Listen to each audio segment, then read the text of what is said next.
দর্শক স্বাগত জানাই। অবশেষে দিল্লিতে আটক হয়েছে সেই স্বঘোষিত পুলিশ হত্যাকারী জুলাই সন্ত্রাসী মাহদি হাসান। আমরা একে একে দেখব কিভাবে সে আটক হলো। সস্ত্রী কথিত এক স্ত্রীকে নিয়ে সে আহ, বরাবরের মতো ছ্যাচরা বাংলাদেশিরা যেটা করে সেটাই করছিল, অর্থাৎ ইউরোপের একটি দেশে যাওয়ার চেষ্টা করছিল, পর্তুগাল, এবং এই চুক্তিভিত্তিক যে বিবাহ সেই বিবাহের মাধ্যমে তো সস্ত্রীক আটক হয়েছে দিল্লিতে, এবং দিল্লি থেকে তাকে বাংলাদেশে ডিপোর্ট করা হচ্ছে। সর্বশেষ আপডেট আমরা জানবো, এবং ধন্যবাদ দিতে চাই ভারতীয় নিরাপত্তার দায়িত্বে যারা রয়েছেন, পুলিশ, তারা খুব দ্রুত এই জুলাই জঙ্গিকে খুঁজে বের করেছেন এবং তারা প্রমাণ পেয়েছেন যে বাংলাদেশ থেকে অবৈধভাবে ভিসা নিয়েছে এই জুলাই জঙ্গি মাহাদি। অর্থাৎ ভিসার যে নিয়ম, যে শর্ত, সেগুলো গোপন করে প্রতারণার মাধ্যমে ভারতীয় ভিসা সে সংগ্রহ করতে পেরেছে। আপনারা জানেন বাংলাদেশে ভারতের ভিসা এক প্রকার সকলের জন্য বন্ধ। বিশেষ করে আপনি যদি ভারতের জন্য নিরাপদ কেউ হয়ে থাকেন তাহলে তো আপনি ভিসা পাবেনই না, এটা সম্ভবই নয় আর কি। মানে ভালো মানুষদের জন্য ভিসা পাওয়া কঠিন, কিন্তু এই ধরনের চোর বাটপার তারা বিভিন্ন পন্থায় ভারতের যে হাইকমিশন রয়েছে বাংলাদেশে, ভিসা সেন্টারগুলোতে তাদের টাকা পয়সা দিয়ে বিভিন্নভাবে লাখ লাখ টাকা দিয়ে তারা ভিসা সংগ্রহ করে, কারণ তাদের পালাতে হবে। জুলাই জঙ্গিরা সারা বাংলাদেশে আপনারা জানেন পালাচ্ছে, কারণ এরা এই গত 17-18 মাসে এমন কোনো নির্যাতন নেই মানুষের উপরে করেনি, এমন কোনো অসৎ পন্থা নেই যা অবলম্বন করেনি। অর্থাৎ চাঁদাবাজির মাধ্যমে মানুষকে ব্ল্যাকমেল করে, ফ্যাসিবাদের দোসর, তাদের যা মনে হয়েছে তাই বলে মানুষকে আসলে কোণঠাসা করে তাদের কাছ থেকে অর্থ তো হাতিয়ে নিয়েছেই, সাথে আরো অনেক ধরনের অপরাধের সাথে তারা যুক্ত। তো সেই জুলাই জঙ্গি মাহাদি হাসান দিল্লিতে গ্রেপ্তার হয়েছে সস্ত্রীক, এবং তাকে বাংলাদেশে ডিপোর্ট করা হয়েছে। এখন সম্ভবত সে বাংলাদেশ পুলিশ গোয়েন্দাদের জেরায় আছে, বাংলাদেশে অ্যারেস্ট হওয়ার প্রবল সম্ভাবনা আছে, যেহেতু তাদের যে ওস্তাদ সেই মব সন্ত্রাসী, মব ফাদার মোহাম্মদ ইউনুস এখন আর ক্ষমতায় নেই। আপনারা জানেন এই জুলাই জঙ্গি বাংলাদেশে কিন্তু আটক হয়েছিল, একে একে দেখিছে। অনেক ভারতীয় বন্ধুরা বলেছেন যে আসলে সে পুলিশ হত্যা কিভাবে করেছে সেটা তারা জানেন না, একটু জানানোর চেষ্টা করব। ভারতীয়দেরকে ধন্যবাদ যারা সাহায্য করেছেন, যারা একে খুঁজে বের করেছেন, বা পুলিশকে পুলিশ বা ভারতের আইন শৃঙ্খলা বাহিনীকে বারবার অনুরোধ করেছেন যে এই জুলাই সন্ত্রাসীরা যেন তাদের দেশে আশ্রয় না পায়। দেখুন, ভারত আমার মনে হয় একটা বড় ধরনের বিপদ থেকেও বেঁচে গেল। কিভাবে? দেখুন, এই হাদি নামক যে ছেলেটা, যে এই মাহাদির মতোই একটা জুলাই জঙ্গি, তার ভাষা উচ্চারণ শুনেছেন, প্রতিপক্ষকে মানে নারী কেন্দ্রিক খুব বাজে শব্দ, কলকাতার বন্ধুরা যেটাকে বলেন খানকির ছেলে, এরকম যে ওদেরকে ধরে নারীর জননাঙ্গ ছিঁড়ে ফেলতে হবে, এরকম সাউয়ামো ছিঁড়ে ফেলতে হবে, এটা ছিল তার বেশ পরিচিত একটা, এগুলোকে স্লোগান বলবো, যাই হোক, এগুলো বলে তারা জনপ্রিয় হয়েছিল। এবং সেই হাদিকে কিন্তু জামাত শিবিরের গুন্ডারা তাদের রাজনৈতিক স্বার্থ উদ্ধারের জন্য গুলি করে হত্যা করার পর দাবি করা হয় যে হত্যা করেছে সে ছাত্রলীগ করে, এবং সেই হত্যাকারী নাকি ভারতে অবস্থান করছে, তাই ভারতের হাই কমিশনারের বাড়িতে পর্যন্ত হামলা করেছে। আপনারা জানেন যে এক প্রকার মধ্যরাতে নোটিশ দিয়ে নো ফ্যামিলি পোস্টিং, এটি ভারত জানিয়েছে তাদের পরিবারের সদস্য থেকে বাংলাদেশ থেকে নিয়ে গেছে স্ত্রী সন্তানদেরকে। তো এই জুলাই জঙ্গি মাহাদি হাসান ভারতে অবৈধভাবে যে প্রবেশ করেছে, নিশ্চয়ই তার একটা র্যাকেট আছে।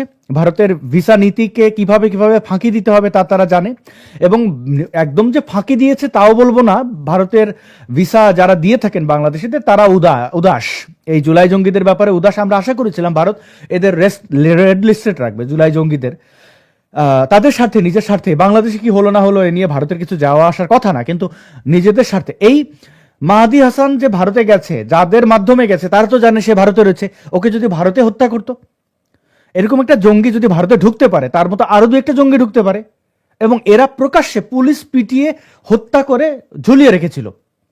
তো এই জুলাই জঙ্গি ভারতে ঢুকে যদি ভারতে হত্যা হয়, তাহলে বাংলাদেশে যত হিন্দুরা আছে তাদেরকে মেরে ফেলা বাংলাদেশি ইসলামিক সন্ত্রাসীদের কাছে বৈধ হয়ে যাবে, জামাত শিবির যেটা চায়। এবং ভারতের যারা কূটনীতিক আছেন, দেখুন, ক্ষতি প্রথমে করে ফেলে, মূর্খ প্রথমে বড় ক্ষতি করে ফেলে, তারপরে আপনি পাল্টা কি করবেন সেই চিন্তা সে করে না।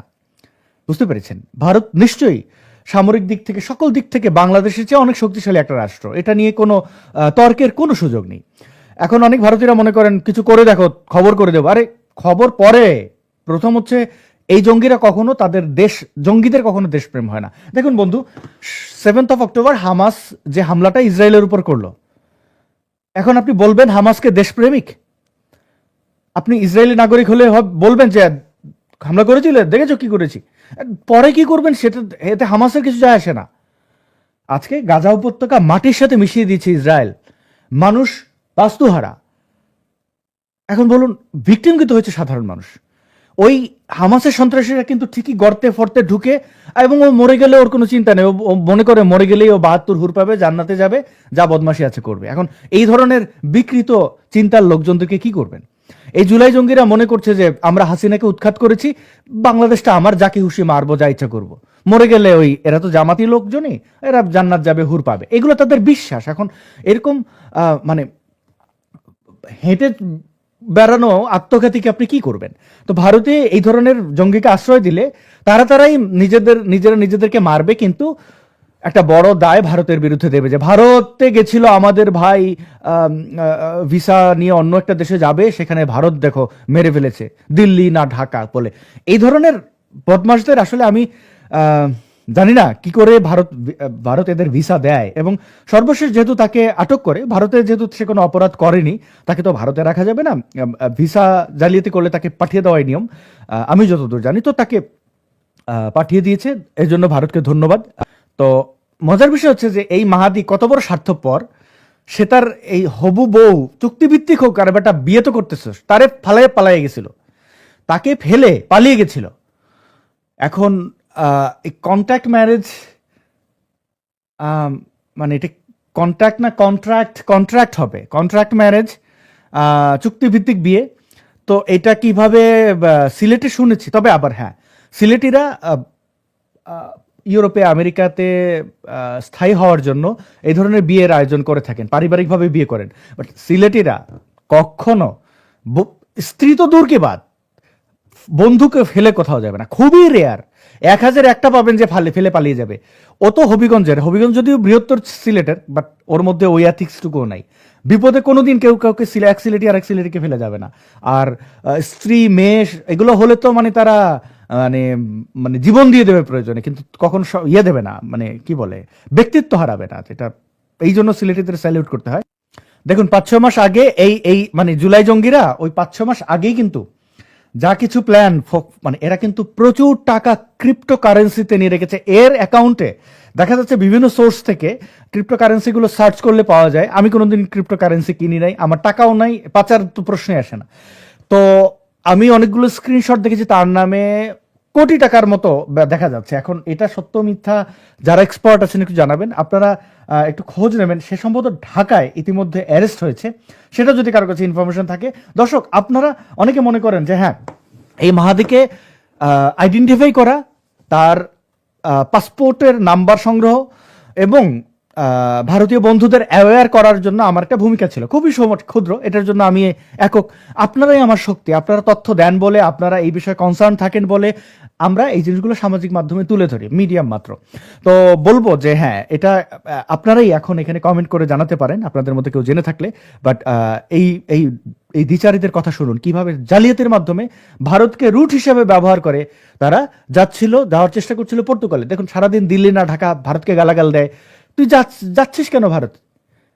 আমাকে দিয়ে উদাহরণ দেই, আমি পাকিস্তানকে অপছন্দ করি যতদিন না তারা যুদ্ধ অপরাধের জন্য রাষ্ট্রীয়ভাবে ক্ষমা চাইবে এবং আমাদের ভিকটিম যারা রয়েছেন, মুক্তিযুদ্ধে যারা ভিকটিম হয়েছেন তারা ক্ষমা করবেন, ততদিন পর্যন্ত পাকিস্তানের সাথে বিন্দু পরিমাণে কোনো সওদা হবে না। আমি মরে গেল, আমার যদি এমন হয় বেঁচে থাকতে যে এমন কোনো ওষুধ লাগবে যেটা পাকিস্তান ছাড়া নেই, আমি পাকিস্তান যাব না, না এবং না। এবং পাকিস্তানের কারোর সাথে কোনো সম্পর্কও তৈরি করব না। এটা সিরিয়াস। কিছুদিন আগে আমার পাকিস্তানি একটা মেয়ে আমাকে খুবই পছন্দ করেছিল, বেচারি দেখতে শুনতে খুবই সুন্দরী এবং সেকুলার, কিন্তু ওই আমি ভুলে প্রশ্নই আসে না, কারণ আত্মীয়তার মানে আর একটা প্রেমের সম্পর্ক, তারপরে তো সেটা বিয়েও হতে পারে। তো এখন আত্মীয় স্বজন হবে পাকিস্তানের, আমার যেতে হবে পাকিস্তানে বেড়াতে, জীবনে এই জিনিস নো ওয়ে। আমার অপশন থাকলে, অপশন না থাকলে পাকিস্তান, এইটা হচ্ছে ব্যক্তিত্ব। তোরা বেটা ভারতকে পছন্দ করিস না, যাচ্ছিস কেন ভারত? কেন যাচ্ছিস ভারত? আর পৃথিবীতে দেশ নেই? গালাগাল, অকারণে ভারতকে গালাগাল দেখা। ওই একটু আগে ওই জুলাই জঙ্গিটা যেরকম ইংরেজি বলছিল, নো, আরে তোর বাংলা জিজ্ঞেস করেছে, তোর তো সাত কপাল যে দিল্লিতে একজন বাঙালি এনেছে, তারা পুলিশ ভালো না হলে তো এটা করতো না। বাঙালি মানে ইন্টারপ্রেটারও তোর দরকার হয় নাই, যে করছে পুলিশই বাংলা জানে না। অবশ্য ভারতের সৌন্দর্য এটাই, সকল ভাষার মানুষ আছেন। তো চুরচুর করছে কেমনে? আচ্ছা, বেচারি একটা অপরাধ করেছে, এই এই কন্ট্রাক্ট ম্যারেজ, এটা অপরাধ, এবং জুলাই জঙ্গিকে বিয়ে করা আরো অপরাধ, কারণ তুই তো বিয়ে করেছিস স্বার্থে, ওর তো কোটি কোটি টাকা। নির্যাতনকারী, নিপীড়নকারী একজনকে তুই বিয়ে করেছিস কেন? না বুঝে বিয়ে করেছিস? তার তার তার অপরাধ দেখতে পাচ্ছিস না? যাই হোক, এই হচ্ছে তাদের স্বীকারোক্তি। দেখুন কত বড় জালিয়াতি করেছে তারা। এবং সে 14 ফেব্রুয়ারি ভ্যালেন্টাইন্স ডেতে বলছে মোদী বিরোধী আন্দোলন 2026, এবং সম্ভবত সে ভারতে অবস্থান করে এই কথা বলেছে। তো এরা কত বড় হিপোক্রেট তা নিশ্চয়ই আপনারা বুঝতে পারছেন। এবং এদের ব্যাপারে আর কি বলি, খারাপই লাগে। তো এই মাহাদি হাসানের প্রোফাইলে গেলে দেখবেন অসংখ্য বিদ্বেষ, ঘৃণার চর্চা তার এখানে রয়েছে। এবং এই এই এই যে পুলিশ হত্যার স্বীকারোক্তি দেওয়ার ছাড়া সে কিন্তু এর আগে তাকে তাকে মানে কেউ পুছতো না। সে গ্রেপ্তার হয়েছে বলে গুজব ছড়ানো হয়েছিল, 15 তারিখ সে এসে দম্ভ নিয়ে বলেছে এগুলো গুজব, এগুলো এই, এগুলো সেই। তো কি আর বলা, মানে এই জুলাই জঙ্গিরা পৃথিবীর যে দেশে যাবে এদের আইনের আওতায় আনা হবে। এই এখন বাংলাদেশে এসছে, বাংলাদেশের ক্ষমতায় এখন বিএনপি। আমার মনে হয় না বিএনপির সাথে যে পরিমাণে বেয়াদবি এরা করেছে, বিএনপি নেতাকর্মীদেরকে এই চাঁদাবাজির ভাগ দিতে হবে প্রতিদ্বন্দ্বী মনে করে, এমন কোনো মানে অসৎ আচরণ নেই, তারা করেনি। তো বিএনপি এদের ছাড় দেবে বলে মনে হয় না। জুলাই জঙ্গি তো জুলাই জঙ্গি, এবং পুলিশ হত্যাকারীদেরকে পুলিশ ছাড় দেবে বলে আমি বিশ্বাস করি না। দেখুন কয়েকটা কথা বলি, ব্যক্তিগত পর্যায়ে এটা কথা বলছিলাম। দেখুন, কোনোদিন শুনেছেন কোনো পুলিশ, অনেক পুলিশ দুর্নীতি করে, কিন্তু এই দুর্নীতির টাকা ভাগাভাগি করা নিয়ে মারামারি করেছে কোনোদিন শুনেছেন? ডাকাতরা কিন্তু ডাকাতির মালামাল ভাগাভাগি নিয়ে বহু ঘটনা আছে, মারামারি করেছে এবং একে অন্যকে হত্যা করেছে। পুলিশকে শুনেছেন কোনোদিন মারামারি করেছে? বা এক থানার পুলিশ আর এক থানার পুলিশের সাথে গিয়ে মারামারি করেছে? যেমন ঢাকা সিটি কলেজের সাথে আর একটা কলেজের প্রায় সময় ম্যাচ হয়, মারামারি হয়। তো এরকম ঘটনা পুলিশে শুনেছেন? না। পুলিশের মধ্যে চেইন অফ কমান্ড বলতে একটা ব্যাপার থাকে। তারা সতীর্থদের উপরে কখনো অস্ত্র তুলে নেয় না, তারা সতীর্থদের উপরে নিপীড়ন চালায় না। হ্যাঁ, মনোমালিন্য হতে পারে, কিন্তু নিপীড়ন করে না। আপনি এত হাজার হাজার পুলিশ হত্যা করে ফেলেছেন, আর আপনি মনে করছেন জুলাই জঙ্গি আপনাকে পুলিশ ছাড় দেবে? No way. আমি একটা ভিডিও দেখাবো। এই কথা বলতে বলতে একটা ভিডিওর কথা মনে পড়লো। এই জুলাই জঙ্গিদের ভিডিওর ফাইলের মধ্যে এটা রেখেছি। পুলিশ কখনোই তার সতীর্থকে হত্যার ব্যাপারটি ছাড় দেবে না, কোনোভাবে না। তো পুলিশ এই যে, এবং আমি মানুষ হিসাবে, পুলিশ হত্যা আপনি করেছেন, তোরা করেছিস, আমি কোনোভাবেই তাদেরকে সমর্থন দিতে পারি না, এটার কোনো সুযোগ নেই। পুলিশ হত্যাকারীর কোনো ছাড় হইতে পারে না। এবার হচ্ছে যে এখন কেন ছাড় হতে পারে না? কারণ পুলিশ হচ্ছে এই সমাজ ব্যবস্থা ধরে রাখার জন্য, পুলিশের মধ্যে দুর্নীতিবাজ থাকতে পারে, কিন্তু এটা আমাদের দেশ ধরে রাখার জন্য তারা নিরলস পরিশ্রম করে যাচ্ছে। এবং কোনো নিরীহ মানুষকে হত্যার আমি সমর্থন করি না। এটা হচ্ছে উদাহরণ পুলিশ কিভাবে ট্রিট করবে জুলাই জঙ্গিদের। তারা তাদের সতীর্থদের লাশ ভুলে যায় নাই, তার সামনে তার কলিগকে পিটায় মারছেন। পুলিশের মধ্যে কে হিন্দু, কে মুসলিম, কে বৌদ্ধ, কে খ্রিস্টান, এটা ধর্ম পালনের ক্ষেত্রে পার্থক্য থাকতে পারে, কিন্তু দিন শেষে তারা পুলিশ। ইউনিফর্মের লোকজনদের উপর হাত তুলেছেন। জুলাই জঙ্গি, তোমরা যে কত বড় বদমাইশ, এটা তো আমরা তোমাদের আসল রূপ তো দেখে ফেলেছি। প্রথম তো ভেবেছিলাম তোমরা ভিকটিম। এই মাহাদি হাসান এ শুরু থেকে কিন্তু এই মানে তালে হয়ে গেছে এরকম না। এর প্রোফাইলে গিয়ে আপনারা অতীতের পোস্টগুলো দেখেন, বুঝতে পারবেন। এরা রিক্রুট করা। তো এই জুলাই জঙ্গিরা পৃথিবীর যে দেশে যাবে, ইউরোপ হোক, আমেরিকা হোক, আরব হোক, ভারত হোক, আমরা আইন হাতে তুলে নেব না, কিন্তু তাদের স্ব জায়গায়, যেরকম ভারত দেখলো তার এরা জালিয়াতি, এরা দুর্নীতিগ্রস্ত, এরা মানুষকে নির্যাতন করে পালাচ্ছে, সুতরাং তাদের বিরুদ্ধে অনেক এভিডেন্স আছে, আমরা জাস্ট ওই এভিডেন্সগুলো তুলে ধরবো। স্ব দেশ থেকে যেখানে যেখানে তারা পালিয়ে যাবে, ওইখান থেকে তাদের লাথি মেরে বের করে ফেলবে, অথবা গর্তে লুকিয়ে থাকবে সারা জীবন। তারা সেলফ সেন্সরশিপে থাকবে। তারা নিশ্চিত করবে নিজেরা নিজেদেরকে জেলে রাখার ব্যবস্থাটা আর কি। অপরাধীরা রাস্তায় ঘুরে বেড়াবে না, এটা আমরা নিশ্চিত করবো। এবং আমি কথা দিচ্ছি, বেঁচে থাকলে এদের একটাকেও ছাড় দেব না। এটা একটা ওয়ার্ম আপ ঘটনা ধরতে পারেন। মাহাদি ওয়ার্ম আপ ছিল আমাদের জন্য। সামনে অনেক জুলাই জঙ্গি শিকারে যেতে হবে। শিকার মানে হত্যা না বা ওইরকম না, মানে হান্টিং। এটা হচ্ছে যার যা প্রাপ্য সেটা আমরা তাদের বুঝিয়ে দেব। বর্ণরা বনে সুন্দর, শিশুরা মাতৃক্রোড়ে, আমরা পড়েছি না ছোটবেলায়? আমরা এটা ছোটবেলায় পড়েছি, বড় হয়ে নিশ্চিত করব। এই মাতৃভূমিকে আমরা ভালোবাসি, বাংলাদেশকে আমরা ভালোবাসি, এবং এই বাংলাদেশের মান সম্মান নষ্ট হবে সেটা আমরা হতে দেব না। এবং বাংলাদেশকে যেহেতু ভালোবাসি, আমার মানচিত্র যেহেতু অক্ষুণ্ণ রাখতে চাই, আমার পার্শ্ববর্তী দেশের প্রতি আমাদের দায়িত্ব আছে। ভারতকে বলবো যাকে তাকে ভিসা দেবেন না, ভিসা দেওয়ার ক্ষেত্রে অনেক সতর্ক থাকবেন, এবং যার ভিসার প্রয়োজন তাকে ভিসা দেবেন। মুফতি মাসুদের কথা বলছি, তিনি জেলে রয়েছেন এই ভিসার নাটকের মাধ্যমে। এগুলো তো প্রমাণ আপনাদের কাছে, ভারতীয়রা প্রমাণ না? মুফতি মাসুদের সাথে যে অন্যায় করা হচ্ছে, তিনি তো ভারতে এতগুলো বছর ধরে থাকছেন, বৈধভাবে ছিলেন। ভিসার কিছুদিন মেয়াদ শেষ হয়ে গেছে, ভিসা এক্সটেন্ড করে দেওয়ার কথা ছিল, অতীতে দেওয়া হয়েছে, পরবর্তীতে দেওয়া হয়নি তাকে। তিনি আশা করেছিলেন ঠিক আছে, অনেক সময় তো একটু লেট হয়, ভিসার এক্সটেন্ড করে দেওয়া হবে, দেওয়া হয়নি। আরও পুলিশ অ্যারেস্ট করে, সেখানে কিছু কাওয়ার্ড, উগ্র, মুসলমান ঘৃণা করা হিন্দু এটার সাথে যুক্ত। এটা খুবই দুঃখজনক। যাদেরকে মুফতি মাসুদ বন্ধু ভেবেছেন তারাই তার বুকে ছুরিটা মারলো। এই গ্লানি, আমি জানি না হিন্দুদের মধ্যে এগুলো নিয়ে অপরাধবোধ কাজ করবে কিনা, মানে আমি জানি না। তো এটা এটা ঘটেছে। মুফতি মাসুদ রিজার্ভ করে, মুফতি মাসুদদের মতো যারা বাংলাদেশ থেকে এই সন্ত্রাসীদের সমালোচনা করে এসে বাংলাদেশ থেকে বিতাড়িত, তাদের আশ্রয় দেওয়া উচিত। শত্রু শত্রু বন্ধু, এই নীতি বলেন না, ভারত চাণক্য নীতির দেশ। এইটা কি চাণক্য নীতির উদাহরণ? মাসুদদের ক্ষেত্রে এক নীতি, আর এই জুলাই জঙ্গিদের ক্ষেত্রে আর এক নীতি। আমার মনে হয় তাদের ভিসার ক্ষেত্রে যাচাই বাছাই করা উচিত। আর যদি যাচাই বাছাই না করেন, আর কাসাবদের মতো কেউ যদি আপনাদের দেশে ঢুকে কোনো বোমাবাজি করে, আমাদেরকে দোষ দিয়েন না। আমরা সর্বোচ্চটুকু চাই, আমাদের পার্শ্ববর্তী দেশ নিরাপদ থাকলে আমরা নিরাপদ, আমরা নিরাপদ থাকলে আমার পার্শ্ববর্তী দেশ নিরাপদ। এটা একে অন্যের সাথে আসলে ওতপ্রোতভাবে যুক্ত, এটা বর্ডার। আমরা তো চাইলেই, এটা তো কোনো জন্মদিনের কেকের টুকরা না যে এক টুকরা নিয়ে আরেক জায়গায় রেখে দিলাম। আমরা মানচিত্র বদলাতে পারবো না। সুতরাং একে অন্যকে সহায়তা করব এবং শত্রু মিত্র চিনব। অনেক ধন্যবাদ দর্শক আপনাদেরকে এই খণ্ডকালীন লাইভ শোটি দেখার জন্য। আমি বাংলাদেশ সময় রাত 10টায় আমাদের প্রিয় মুখ লোপা রহমানের সাথে একটি লাইভ শো থাকবে, আপনারা দেখবেন সেটা আশা করছি। এবং সেখানে থাকবে বাংলাদেশের রাজনীতি নিয়ে একজন নারী অ্যাক্টিভিস্ট হিসাবে লোপা রহমান কিভাবে দেখছেন নতুন বাংলাদেশ, এবং তার চাওয়া পাওয়ার জায়গাটি আমরা জানার চেষ্টা করব। সেকুলার থট কিভাবে আরো এস্টাবলিশ করা যায় সেই বিষয়ে তার বক্তব্য শুনবো।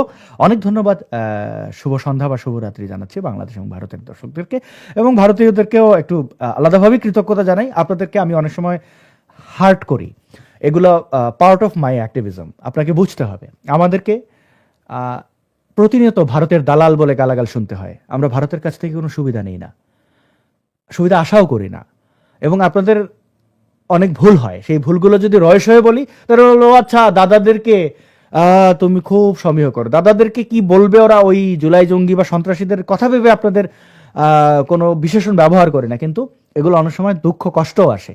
আমার জায়গায় আপনি হলে, যদি সৎ হয়ে থাকেন, তাহলে একটু বিবেচনা করবেন। একের পর এক আমাদেরকে হার্ট করা হয়, আমরা নিরপরাধ, আমাদেরকে বৈষম্য করা হয়, এবং যারা বৈষম্যবাদী এদেরকে কোলে তুলে নেওয়া হয়। আমরা এর চেয়ে মানে কি বলতে পারি? ভারতের সাথে তারেক রহমান এবং বর্তমান ক্ষমতাসীন বিএনপির যে সম্পর্ক, তাতে অনেকেই জানতে চাইছেন আওয়ামী লীগের সাথে, বিশেষ করে শেখ হাসিনার সাথে ভারতের সম্পর্ক কি এখন আগের মতো আছে নাকি বদলে গেছে।